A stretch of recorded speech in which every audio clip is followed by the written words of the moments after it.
तर झालं काय मी सांगते की जर सनरूफ उघडा असता म्हणजे ओनली काच असती तर ते काच तोडून सुद्धा मध्ये आलं असतं. तर हे सगळे गव्हर्नमेंट जे तुम्ही कामं करतायत असं जर काही मिसहॅप झालं तर कोण रिस्पॉन्सिबल आहे?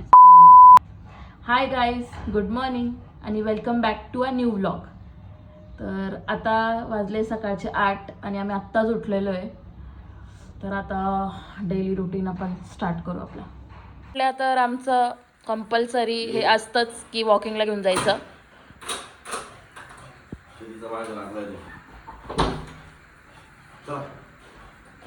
काय वर नेतोय का आज गच्चीवर? जा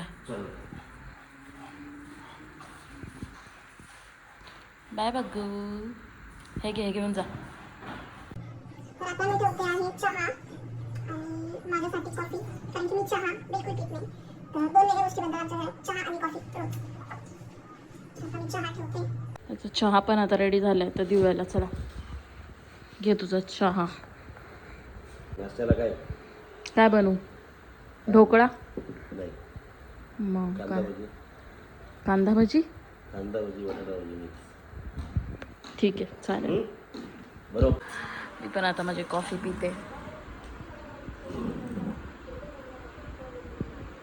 घ्या तुम्हाला पण सकाळी सकाळी कॉफी किंवा जर चहा पाहिजे असेल तर याचा चहा घेऊ शकता. तर जसं की तुम्ही ऐकलं, याला नाश्त्यामध्ये खायची एक कांदा बटाटा भजी. तर आता मी ते बनवते, तुम्ही बघा. तर आता माझा कांदा बटाटा सगळं काही मिरची कापून झालेलं आहे. आता पटकन बॅटर बनवू आपण. चल, आपली भजी रेडी झाली का बघू आपण. भूक तर लागली मला. झाली का रेडी? होते. बटाटा भाजीचं मी बनवते बॅटर. ओके, ते लवकर बनव, भूक लागली. ओके. तेल गरम झाले, आता मी कांदा भजी टाकते याच्यामध्ये.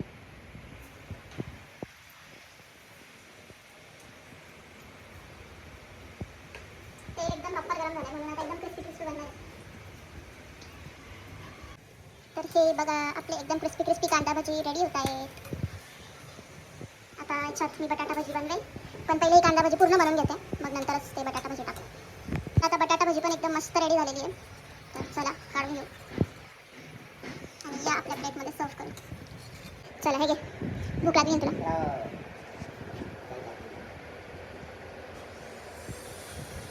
ओके चल, तू खा आता, मी माझ्यासाठी बनवते.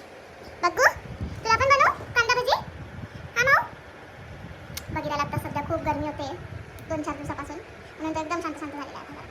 बघून घ्या आत्ता काय होतंय आणि आमच्यासोबत काय सीन झालेला आहे ते मी तुम्हाला सांगतेच. आणि हा खूप डेंजर सीन होता.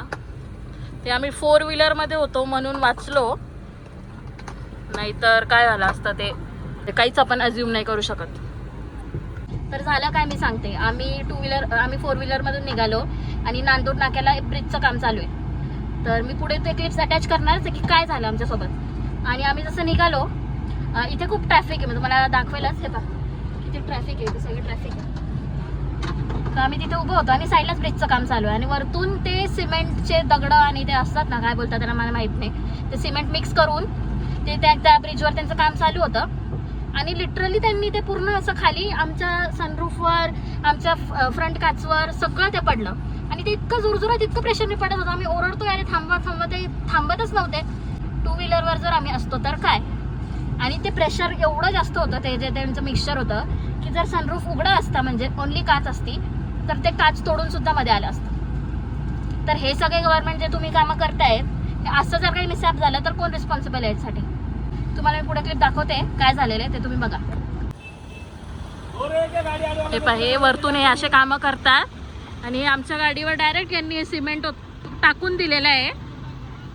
याच्याने जर गाडीची काच फुटली असती तर कोण जिम्मेदार आहे?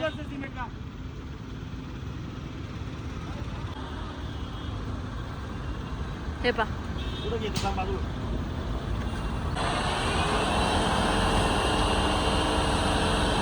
आणि हे असे यांचे काम आहे बेजबाबदारपणे. ते कोणाच्या जीवाला जर 2 व्हीलरवर काही नुकसान झालं असतं तर कोण जबाबदारी घेणार याची? आणि हे सगळं झाल्यानंतर आम्ही त्यांना सांगितलं आमची गाडी धुवून द्या आणि भरपूर शिव्या खाल्लेल्या आहेत त्यांनी. बट हे खरंच डेंजरस होतं. तुम्ही पण अशी काळजी घ्या. कुठे ब्रिजचं काम चालू आहे आणि त्याच्या बाजूने तुम्ही चाललेले आहे तर खरंच त्या ब्रिजच्या बाजूने पार्किंगमध्ये किंवा ट्रॅफिकमध्ये थांबू नका, कारण की हे खरंच खूप रिस्की आहे. तर आता आम्ही ते सगळं ड्रामा संपून आलेलो आहे नर्सरीला. का आमचे इंडोर प्लांट्स थोडे खराब झाले होते तर आम्ही आता ते नवीन घ्यायला आलो आहे. ही खूप छान आणि खूप मोठी नर्सरी आहे. इकडे स्नेक प्लांट आहे, ते घ्यायचं का? कुठला वाला? ते लास्ट वाला. हां हा बरं चांगला. पण हा एकदम असे पिवळे पानं वाटतंय मला, असं थोडं फ्रेश नाही वाटत आहे हे वाला. किंवा मग हे वाला असेच राहतील हे नाही का? हा थोडासा भरलेला नाही वाटणार. तो स्नेक प्लांट बघ तिकडे. आता तो असा फक्त लंबा लंबा होतो. काय मनी प्लांट लकी बांबू. बस झाले आता ऑलरेडी हे घेतलेलं आहे आपण आणि हे एक घेतलं आहे आणि तुळस घेतली एक. प्रकारची झाडं घेतली आपण. घेतली आता आपण प्लांट्स जे आम्हाला पाहिजे होते ते आम्ही घेतले. आता ते गाडीत ठेवत आहेत. आत्ताच आमची किरकिर झालेली आहे. 600 रुपयाची कुंडी कोण घेतो? ऑलरेडी तशीच सेम थोड्या कमी साईजची कुंडी घरात आहे. पण मला ही आवडली, मला मी म्हणून मी घेतली. पहिलेच त्यांनी डोकं आउट केलेले आहे तिकडे त्या ब्रिजवाल्यांनी. मूर्ख कुठले. मूडचा आता एकदम बेकार बँड वाजलेली आहे. तर आता आम्ही हा ब्लॉग इथेच एंड करतोय. काय वाटलं तुला ते तिकडे ब्रिजवाल्यांनी आपल्यासोबत जे हादसा केलाय? माझी चिडचिड खूप झाली होती म्हणून मी असा दांडा काढला होता बाहेर. हा बघ, त्यांना दांड्याने मारून काय झालं असतं? गाडीचं नुकसान आपल्या झालं असतं. हा बघ, मी दांडा काढला होता मस्त. म्हटलं जाऊन द्या, त्याला धुतोय त्यांनी दांडा काढून काय होणार होतं? पण हा तर फुल तिथे शिवाय द्यायला लागला होता आणि त्यांना काही फरक नव्हता पडणार. मी ते तिथे काम करत होते त्यांचं. तर तुम्ही हा व्लॉग पूर्ण पाहिला तर या व्लॉगच्या खाली कमेंट करा कसा वाटला तुम्हाला व्लॉग. कसा वाटला म्हणजे काय वाटलं ते सगळं बघून ते नक्की सांगा. आणि